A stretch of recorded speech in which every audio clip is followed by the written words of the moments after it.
a pull behind dethatcher, or a power dethatcher. When it comes to manual dethatchers, they usually look something like this.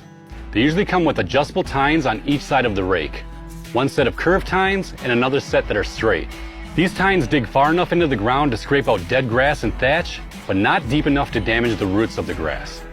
If you have a lawn around 1,000 square feet or smaller, this could be right for you, but anything bigger than that and you're just asking for pain. These things are backbreakers, as it takes a lot of time and a lot of work to even cover a small area with these tools. I would not recommend these to very many people. I mean, this is definitely harder to pull than I was expecting. I don't know why I was expecting that, as it goes all the way through the grass. But man, this is oddly satisfying. Though this really is backbreaking. I couldn't imagine doing this for hours. The next option is a pull behind dethatcher.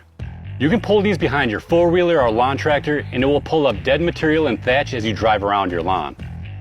This is by far the least amount of work because you aren't pushing or raking anything manually. But I will say this is probably the least effective of the three. The reason why is because these tines are spaced out by quite a bit, and while you're driving around the lawn, it's going to be impossible to get perfect coverage. You'll have to maneuver around objects and make strategic turns on your property line, so your pattern will end up being kind of random and all over the place. But if you have a large property, this is going to be by far the most realistic option for you. When it comes to power dethatchers, they are much less work than manual dethatchers. Most of these machines are electric and come with interchangeable cartridges. The dethatching cartridge usually has tines that look something like this. You can set these tines to a desired height to rake over the grass. This setting is essentially how aggressive you want the machine to be. The goal of the power dethatcher is to get out the top layer of thatch and any debris sitting on top of the lawn like dead grass and leaves.